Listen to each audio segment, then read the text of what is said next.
북한이 오늘요, 이 발사체를 하나 쐈습니다. 하도 무슨 장거리 방사포니 또 무슨 미사일이니 이러니까 이제는 쐈다 하면 추정을 아예 안 합니다. 미사일인지 방사포인지요. 330km짜리 이 비행 발사체를 쐈는데요. 종류는 아직 미상이라고 합니다. 자, 비행 거리가 330km다. 자, 이거는 북한이 남한의 상당한 부분을 커버하는 그런 발사체인데 여기에도 무슨 특징이 있을 거라고 저는 봅니다. 단지 그냥 이런 류의 걸 많이 쐈는데 이번에 또 쏴한 것은 아니다. 그래서 이거는 제가 볼 때 이 방사포일 가능성이 매우 크다라고 지금 보이고요. 그래서 북한이 이전에도 보면 지난달 8월 24일 초대형 방사포라고 하면서 지금 이 발사체를 쐈습니다. 올 들어 지금 10번째 도발을 지금 한 것이고요.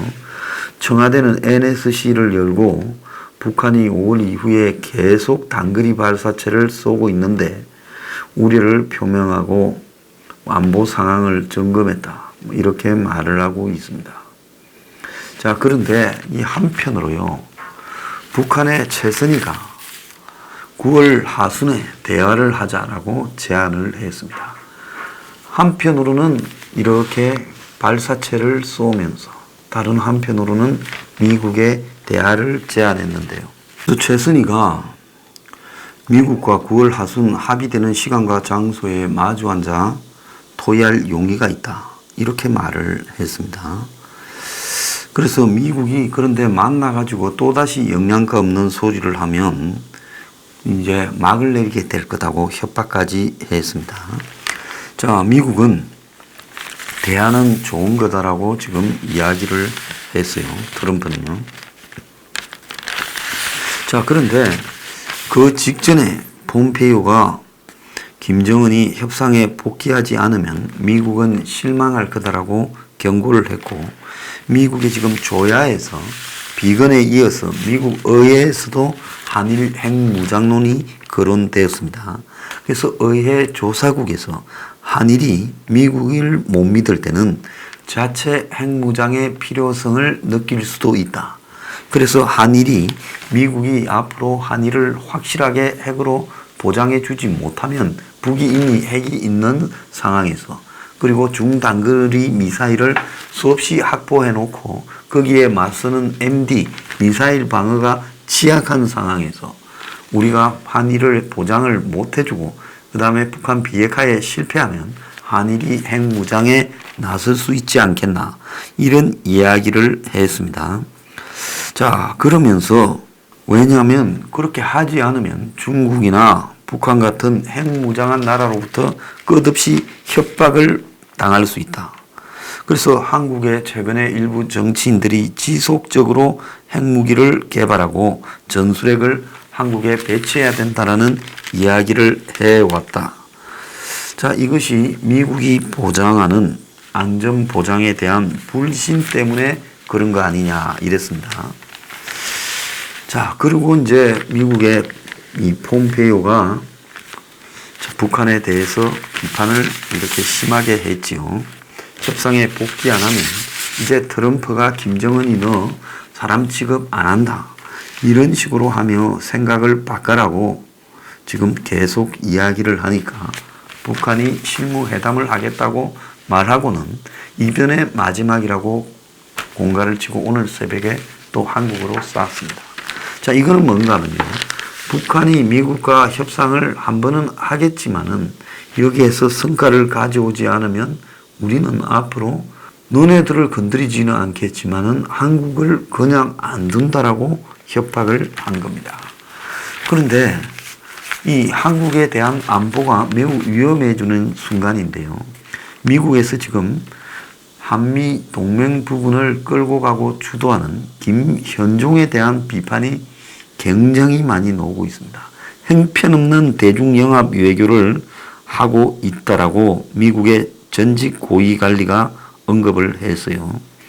컨트리맨 전 국무부 차관 대행이 지금 김현종을 찍어서 이야기를 했는데요. 그래서 지금 한국의 최근에 대미 대일 강경 움직임의 지금 핵심이 김현종이라고 지금 콕 찍은 겁니다.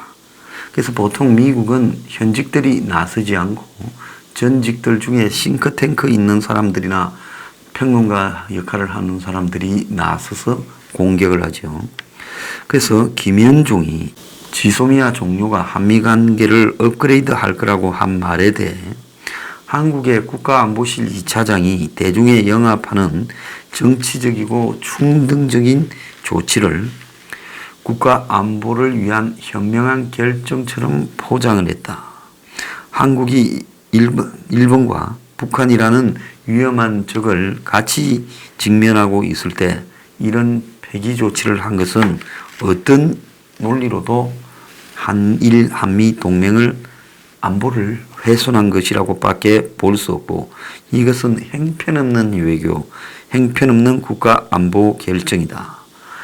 이 한국과 일본 문제를 한국 국내 정치로 끌고 간 거다라고 말을 하며 과거 역사 문제에도 한일 동맹이 유지될 수 있고 민족적인 문제와 역사적 문제를 국가 이익보다 앞세우게 되면 국가에 피해를 주게 될 것이다.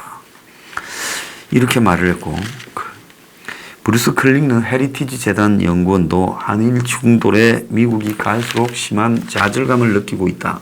이렇게 말을 했습니다. 자, 그래서 최근에 한국이 보이는 태도에 대해 매우 의문을 가지고 있습니다.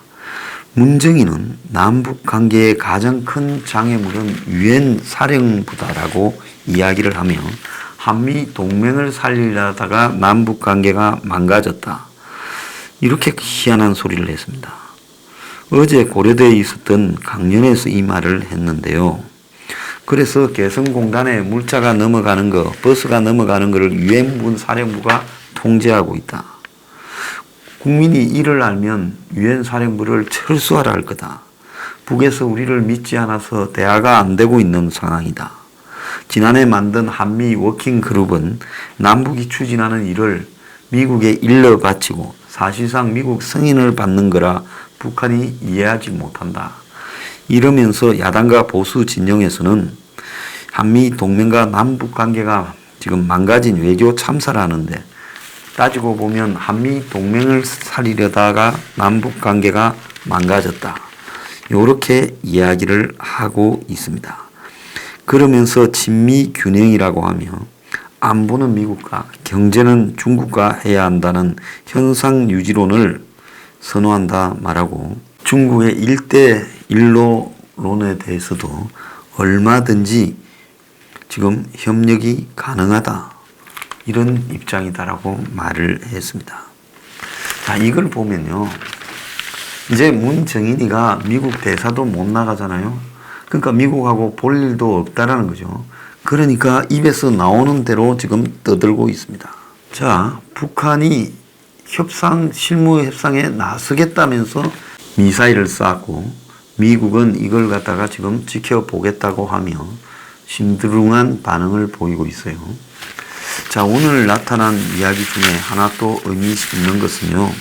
제가 지금 왜 이 이야기를 하는가 하면 북한이 이렇게 작은 미사일을 쏘다가 앞으로 재래식 도발을 강행할 가능성이 매우 크고 이런 미사일에 재래식 무기를 실어서 한국의 이 섬에다가 쏠 가능성도 크다고 봅니다. 그래서 북한이 서해 5도를 도발할 때는 미국은 그러면 뭘 하는가라는 부분에서 봤을 때 미국 해병대 함정과 항공기가 투입된다 이렇게 나오고 있어요. 그래서 북한이 서해 5도를 이렇게 침범해서 한국의 합참의장이 요청하면 미 해군의 강습 상륙함과 그리고 해병대 항공기가 서해 5도 일대에 전개되고 그래서 이 강습 상륙함에는 F-35B 그리고 오스프리 등이 지금 탑재되어 있는데 그런데 해병대의 지상군 병력은 포함되지 않는다는 거예요. 그래서 이제 만약에 북한이 서해 5도를 침략하면 미국은 지상군은 개입시키지 않고 미 해병대와 그리고 공군 항공기로만 한국을 지휘하겠다는 겁니다. 그래서 지난해부터 지소 연습 때 북한이 서해 5도를 기습 공격한 상황에서 한국 해병대가 미국 해병대의 배후 지원을 받아서 격퇴하는 부분으로 됐다는 건데요.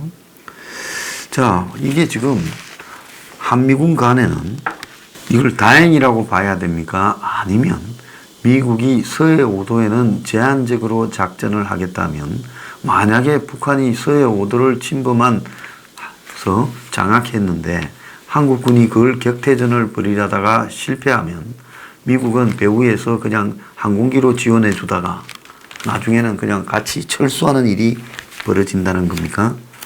정말로 이해하기 어려운 부분이에요. 지금 한미 관계가 한 개씩 두 개씩 이렇게 정리가 되어 가고 있는 와중에서 서해 5도에 관한 문제도 우리 국민들은 북한이 서해 5도를 점령하면 미군이 한국군과 같이 상륙해서 격퇴하지 않겠나 생각했는데 지금 한미 관계에서 이런 것들도 그냥 해병대 항공기와 공군 항공기가 지원해 준다는 거고 해병대 강습 상륙함이 나오는데 거기에서 상륙할 해병은 없다는 겁니다. 그러니까 한국이 실어 나르면 미군이 그걸 대신 실어주는 정도인지 아니면 거기 강습 상륙함에 있는 항공기들이 떠서 공격해 주겠다는 게 참 우려스럽다고 보고 있습니다. 지금 미국에서 이제 좀 쓰고 있는 게 북한이 협상에 응하지 않으면 한일을 핵무장시키겠다라고 중국을 겨냥해서 압박을 하고 있어요. 중국이 나서서 북한을 협상장으로 내보내라. 한국과 일본이 핵무장을 하면 중국 너네가 손해가 아니냐. 그런데 이 문제에 대해서 북한과 중국이 어떻게 여길까요? 미국이 이 말을 한다고 진짜 미국이 한국과 일본을 보고 자체적으로 핵 개발을 하라고 허용해 줄 거라고 생각합니까? 지금 문재인의 저 친북 좌파 정권은 죽었다 깨어나도 자체 핵 개발을 안 할 정권이죠. 네? 반핵 평화라고 하지 않습니까? 북한이 핵을 가지고 있는데 그건 제대로 따지지도 못하면서 한국은 비핵화, 반핵, 평화를 말하고 있습니다. 그래서 일본은 모르겠어요. 미국이 핵을 가져라 하면 하겠지만은 한국은 미국이 핵을 가져라 해도 가지지 않을 거라는 겁니다. 자, 이 부분을 중국이 너무 잘 아는데 여기에 대해서 눈이라도 깜짝하겠습니까? 자, 일본은 만약에 미국이 독자 핵을 개발하라 하면 3일 만에 핵탄두를 제조 가능한데요. 한국은 지금 법적으로 플루토늄을 핵의 원료가 되는 플루토늄 추출길이 막혀 있습니다. 미국은 일본에 대해서는 플루토늄 생산을 이미 허용을 했고 일본이 그래서 재처리를 통해서 확보하고 있는 플루토늄이 원자폭탄 6,000개를 만들 양을 갖고 있어요. 한국은 포괄적으로 이 미국의 동의를 받아야 되는데 실질적으로 미국이 일본은 여차하면 핵을 허용하더라도 한국에는 실질적으로 허용할 가능성이 별로 없고요. 또 더 나아가서 결국 이런 말을 끄집어내는 것은 중국을 압박해서 중국이 북한의 비핵화 부분에 실무협상에 나오도록 뒤에서 압박해라. 이런 부분입니다. 그럼 북한은 어떻게 하겠습니까? 판을 딴 데로 열지요. 또 다른 사고를 쳐서 그 사고를 가지고 또 뒤를 치려고 할 겁니다. 북한은 항상 법을 어기고 사고를 치고 난 뒤에 자신의 협상력을 높이는 방법으로 해왔습니다. 그러면 북한이 지금 미국에 의해서 중국에 의해서 지금 비핵화 압박을 만약에 받게 될 것 같다고 하면 자신이 가지고 있는 손의 패를 조커를 더 확보하려고 할 거다. 그게 뭐냐? 또 다른 사고를 제가 볼 때 한국에서 친다는 겁니다. 그래서 서해 5도 중에서 제일 만만한 섬 하나를 북한이 점령을 하고 공격을 하고 그래서 그걸 점령한 채 지금 버티면서 전쟁의 위기를 만약에 조성했을 때 그 위기가 굉장히 조성되었다가 나중에 뭐 중국이 끼어들고 미국이 끼어들고 유엔이 끼어들어서 합의한 뒤에 북한이 만약에 철수한다고 하면 한국은 그걸 탈취하려고도 제대로 못하고 그냥 어물어물 하다가 실패하는 상황이 벌어지고. 자, 그러면 그 뒤에 이런 쇼킹한 일들이 벌어지는 동안에 한국 경제는 어떻게 되겠으며, 북한이 나중에 철수했다 하더라도 국제사회의 중재로, 자, 그걸 철수할 때 북한은 또 많은 것들을 요구하겠지요. 자, 그랬을 때 한국은 그 이후부터 국가의 국격이나 신용이 유지가 되겠습니까? 근데 북한이 이 사고를 친다면, 만약에 보수 정권에서 이 사고를 치면 전면적인 전쟁으로 비화가 될 수 있으니까 절대 안 하겠지만은, 문재인 정권에서 북한이 서해 섬 하나 정도를 점령했을 때 시비를 걸어서 과연 문 정권이 그 섬을 끝까지 탄압하고 싸우고 할 의지를 가지고 있겠느냐? 청와대에서 이거 어떻게 판단하겠냐? 협상으로 풀어야 된다 가면서 지리하게 한 달을 협상한다 하면 한국 경제가 어떻게 되겠냐? 세계적으로 모든 것이 이 이슈가 될 건데. 자, 그렇게 될 때 북한은 그 협상에서 물러나면서 미국과의 비핵화 협상에 또 다른 우위를 점할 수도 있다는 겁니다. 저는 북한이 이제 미사일을 쏘는 것만으로, 그렇다고 미사일을 직접 미군 기지나 한국 땅에 쏠 수는 없을 거 아닙니까?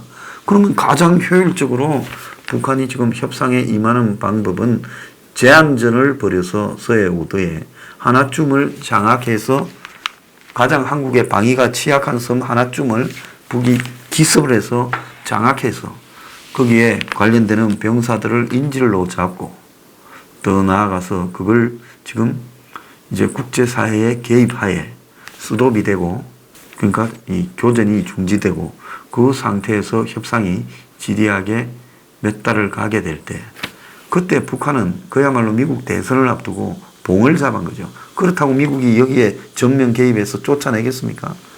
안 하죠. 한국이 미국은 그렇게 하지 말라고 할 거예요. 그럼 한미 간에 온갖 문제가 발생하고 결국 미국은 북한과 그래 협상하자 하고 달래주게 될 가능성이 미국 대선을 앞두고 크다라는 겁니다. 그래서 북한이 저렇게 미사일을 쏘다가 저게 믿기고 실질적으로 서해 5도 등을 기습하는 일이 벌어질 수 있지 않겠냐. 이걸 갖다 우리가 굉장히 조심해야 된다 보고 있습니다.